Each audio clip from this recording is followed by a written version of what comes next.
The Cincinnati Bengals had a rough 2023, facing many injuries that caused them to go 9-8, finish last in the division, and miss the playoffs, including to star quarterback Joe Burrow.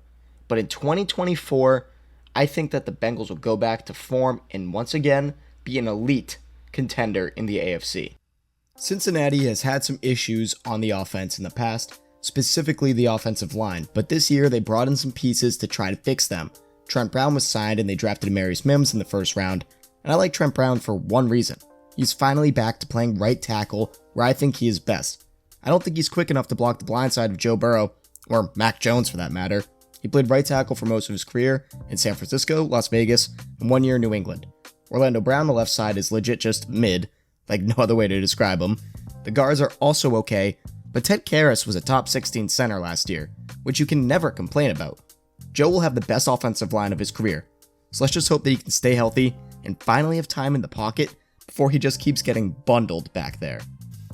With Burrow coming back from his wrist injury and dyeing his hair to look like Slim Shady, expect him to go back to 2022 form where he was PFF's top-rated passer.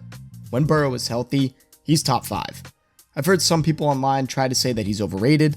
Injury doesn't make you overrated, and there's no evidence of 5 guys better than Burrow in the league when he is healthy. The only question mark with Burrow is what will the play call look like with new offensive coordinator Dan Pitcher, former quarterbacks coach from 2020 to 23. Brian Callahan, their OC since 2019, left to be the head coach of the Titans and has done a great job developing Burrow, as well as the rest of the offense. Callahan works so well with Burrow because he called plays that played to his strengths, low average depth of target, and let the receivers make plays with the ball in their hands. Now, Pitcher has been in the building and will install a similar offense, but you never know what will happen. I do have faith in Pitcher, and I've seen a lot of people online say that it's not really a big deal that Callahan left, but I still think it's something to think about regarding this new Bengals team. Have you heard of Underdog Fantasy? Underdog is the best and easiest way to play fantasy sports. All you have to do is pick higher or lower on your favorite players' projections, and you can win up to 80 times your money in a single night. If you want to become a dog, go ahead and download the app, or go to UnderdogFantasy.com and use code FANATICS when you sign up. They'll match your first deposit up to $250 and give you daily special picks for your pick'em entries. Personally, I've been doing a lot of the drafts for the MLB the past few days, and it's gone very well for me, let me tell you. You draft your favorite athletes and compete against real people, and whoever's team scores the most fantasy points takes home the cash. Again, that is code FANATICS for a first-time deposit match up to $250. Jamar Chase and T. Higgins have also missed some games in the past 2 years. With all the drama surrounding T. Higgins, it's great to see he's back in the building and playing great in camp. This is debatably the best wide receiver duo in the NFL. Now that they're both healthy and available, they will produce over 2,500 yards between them once again. Wide receiver 3 is a question mark, with Andre Iosivas and Jermaine Burton fighting for that spot in camp. But Burrow has been on record saying Iosivas is going to be the guy that he loves getting him the rock. There's a lot of hype around him, whereas Burton played at Bama and Georgia, never had an elite season in college, but showed good traits to get him drafted 80th overall. Joe Burrow has weapons. And don't forget Mike Gritty at tight end. Running back is a little confusing because they lost Joe Mixon through a trade with Houston and signed Zach Moss from Indy. This is the best the Bengals offense has looked though in Joe Burrow's career. The 2 elite weapons at wide receiver, a decent tight end, potential wide receiver 3, no disrespect to Tyler Boyd, and a not terrible offensive line? Yeah, he's gonna cook some of your mom's spaghetti. Zach Moss is interesting as the running back 1. Until some of last year, he has mostly served as an RB2 or 3 in his career, but in last season for Indy, he started a good amount of games. In one of his starts, he got hurt, so we'll exclude that one. But in every other start, he averaged just around 78 yards a game when he was the lead back, finishing with 794 yards for this season. I like Zach Moss. He has a versatile skill set, nothing crazy, but he could be a decent running back 1 for a team that will be pass heavy, since he can also catch the ball a little bit and is an average pass blocking back. However, I think that Chase Brown will be the third down back. Whenever he caught the ball for Cincy in the back half of last season, in his roughly 20% of snaps a game, he made a play. He could be a real breakout player in this offense.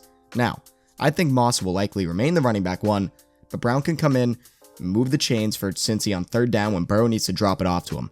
Liked him a lot as a rookie, and I think he can improve on what he showed us in his limited time last season. Overall, this offense is just explosive, as we all know. It has just come down to health. But when healthy, this unit is still elite.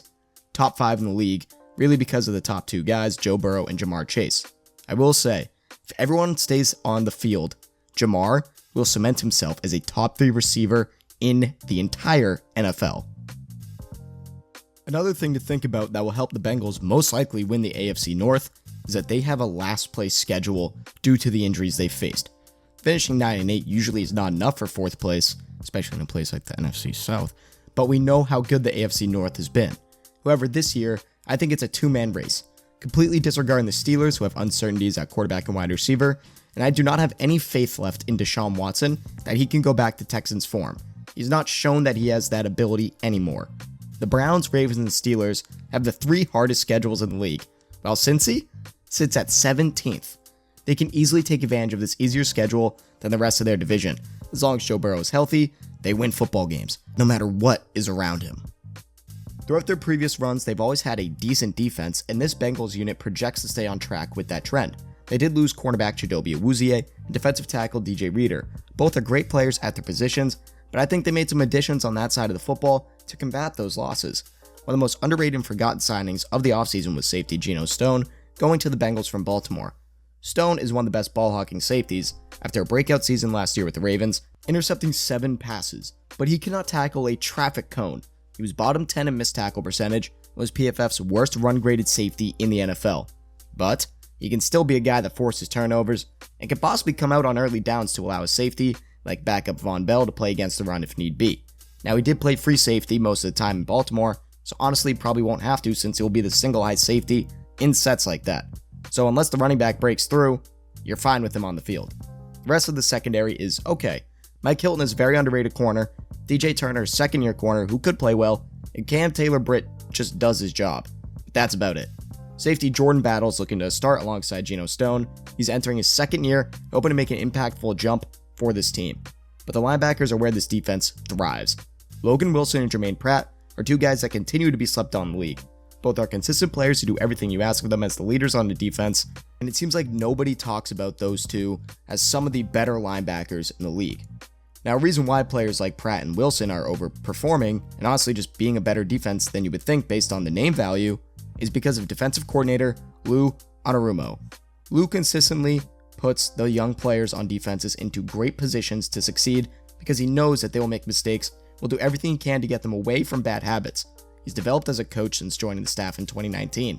He started off slow, but coached this unit to being one of the best scoring defenses in the league just 2 years ago, and also improving an EPA per play every season under him except for this last one. Lou has a lot of talent to work with to help this team get back to their elite status in the AFC. There's Trey Hendrickson, one of the best pass rushers in the league, the 2 linebackers, and more. If Lou can't get the best out of a healthy group, nobody can.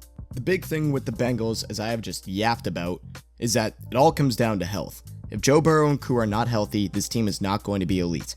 But if they are, Joe could easily win MVP, Super Bowl MVP, and prove to people that he's right up there with Josh Allen and Patrick Mahomes for the best quarterbacks in the league. Not that I think he has to. People have fatigue with him and I don't know why. But just because he was hurt for a year does not mean that he is not the player he has proven to be in the past. He was only hurt for 7 games. The Bengals will finish the year 12-5 and have a huge chance of winning Super Bowl 59 thanks to Joe Burrow and Jamar Chase. And with all that being said, that is it for me, guys. Thank you for tuning into Fanatic Sports. If you made it this far in the video, come on, give it a like, subscribe to the channels. All support is very much appreciated, helps me out more than you know. Also, follow me on Instagram at FanaticSports25 and on Twitter and TikTok at Fanatic Sports. This is Joe of Fanatic Sports, signing off.